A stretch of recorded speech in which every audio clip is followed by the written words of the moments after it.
The number 1, the number of new beginnings, of new opportunities, is the number of the Magician, or the Magus, as it's going to be in this video discussing symbolism in Aleister Crowley's Thoth deck. In basic terms, this card is one of inspired power, or manifestation, a connection between the spiritual and the physical realm, and the manifestation of our will.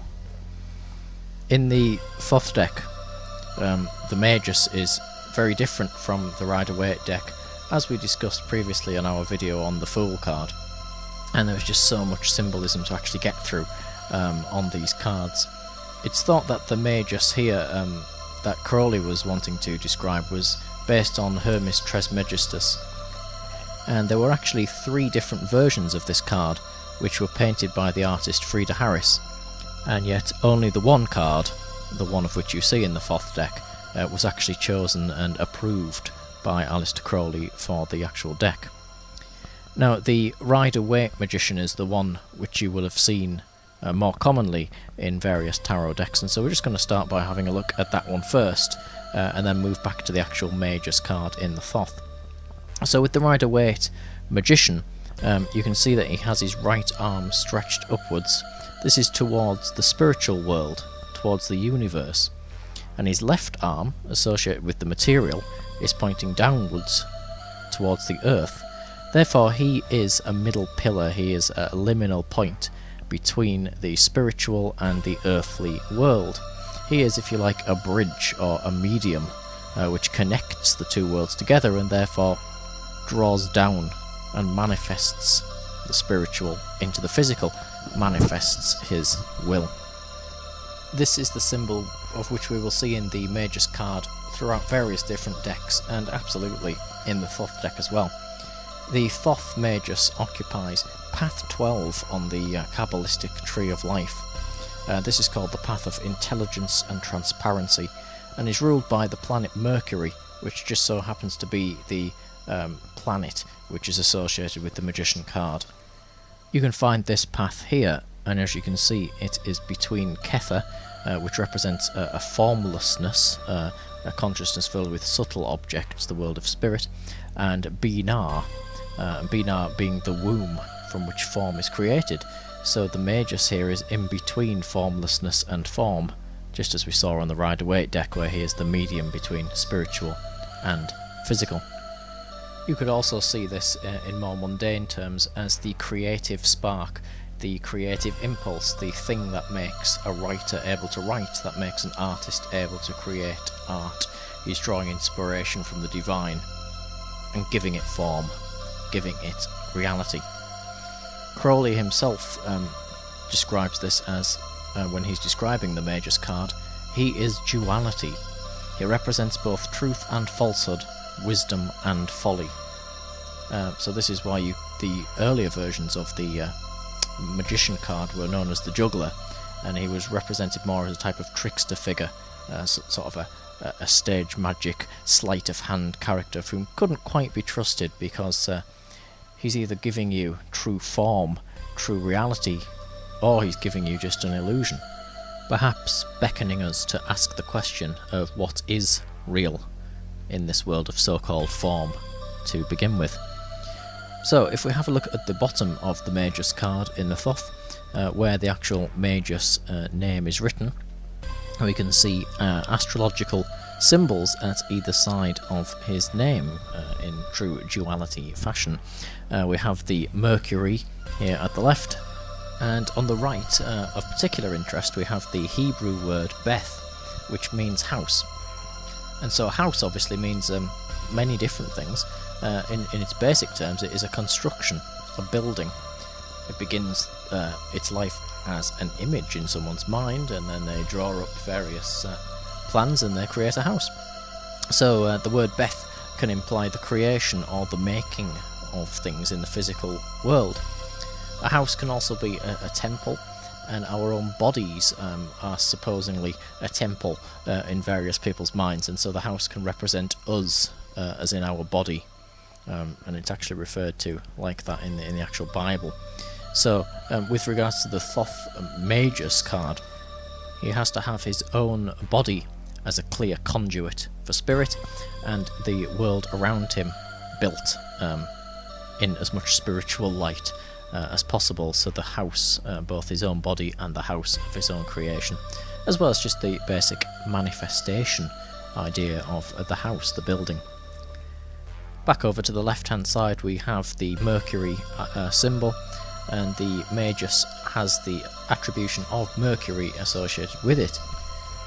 Now, in certain Greco-Egyptian traditions, Mercury became later on associated with the god Thoth, which is interesting, of course, not only because of the Thoth deck, but because the god Thoth is associated with words, language, speech. And of course, what are these things? They are ways of creating influence and creating the world of our will. So let's have a look at the actual magician himself in the Thoth deck. Like various other cards in Crowley's deck, it is androgynous.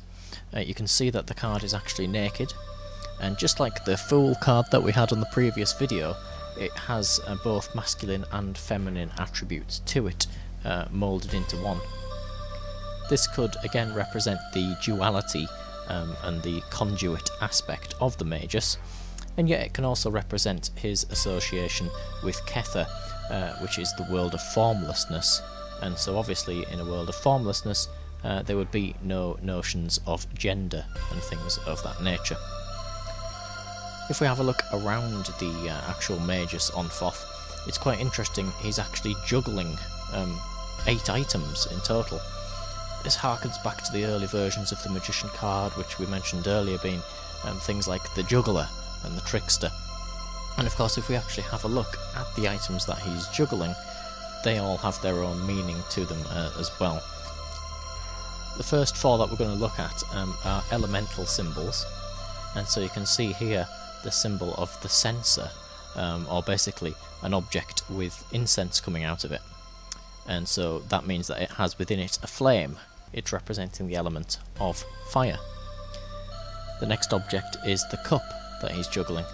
The cup has actually water coming out of it, liquid spilling out of it as it's being juggled. So this represents the element of water. And also of particular interest, it's a 2-handled cup, which means that it's in a Greek style, harkening back yet again to that Greco-Egyptian moulding and culture that the Crowley's cards often use. Next we have the sword, of which he is juggling. The sword in the tarot has always been associated with air, and so clearly this represents the element of air. And finally he is juggling the disc, and again these are associated with the tarot houses as well, the discs and the swords and so on. And in this case the disc is a coin. It's a golden coin, which means that this one is symbolising the element of earth. Also of interest, if we actually look at this image, we can see that it has within it an 8-folded star, and this 8-folded star symbolises yet again Mercury, which is the planet associated with the Magician. And we can actually roll with this even more by saying it's an 8-pointed star. So let's look at the 8th Sephiroth on the Tree of Life, and we will come to Hod, which as you can see here is ruled yet again by Mercury. So the next thing that he's juggling is this bizarre looking symbol, which is actually an egg with wings. Now this is a deeply esoteric symbol, and this actually is again an elemental symbol, and this is the 5th element, the element of spirit. And also what's interesting about this symbol is it's what's called an Orphic egg, and you will see this later on in the Thoth deck, actually on the Lover's card as well. Here this symbolises the formlessness out of which the universe is born. It's a cosmic egg, if you like. And so if we look at it, we have opposites. We have the Magus, of whom is the manifestation, and the egg, the formlessness, the potential, the femifestation. So the femifestation, the formlessness world, and the manifestation, the Magus, the manifested world. It's a wonderful symbol which speaks so much about Hermeticism just in one little tiny image. He's also juggling here the stylus, and next to it, the scroll. These are, of course, if you look at the Egyptian influence to this, the tools of the scribe. And if we go mystical from here, it's the tools of Thoth, the god, of course. Thoth, who created hieroglyphics, who created writings and speech. He was a scribe. He was the custodian of writings, of archives, and of giving life to thought, because that is what a book is, for example. It is a thought put into words, put into physical form. And even if you draw this right back to Mercury, yet again, the planet of Mercury can sometimes represent communication. And so we have the creation of a work of literature, a work of writing, which communicates the spiritual dimension, bringing thought into physical form. Moving along, we have the actual wand, of which is being thrown up into the air. The wand is a massively esoteric symbol which is going to come up time and time again in these explorations. Here, the wand with Crowley's deck would represent the power of Horus in the Egyptian symbology. Horus being the lord of the new Aeon, of which you may have read of in the Book of the Law and in other Thelemic works. It can be a symbol of harmonizing energies. It's a conduit between spiritual and physical. It could be the middle pillar of the Tree of Life, and it could be the liminal point which we speak of so many times, of which the magician actually is in his famous images. And the wand could also be resurrection. If we look at the tarot as the journey of the fool, which is why the fool is like the most important card because of this, the path of the fool is followed all the way through to completion, to perfection of the universe. The wand connects. It's the spine of the book, which binds and holds everything together. So moving on with the symbols on here, the magician is also associated sometimes with the sun, and you can see this here on this curious little symbol, which is easy to actually miss, but nevertheless it is still there. No detail is spared in these cards. This suggests the close relationship between Mercury and the sun. So we also have on this card the caduceus, and this is in a very prominent position, as you can see actually on the card here, on the crown part of the magus. This could be about so many different things, and yet with the symbolism of this particular card, it's about the birth, the creation of new things, which is why the card in its very simple terms could be said to represent new beginnings.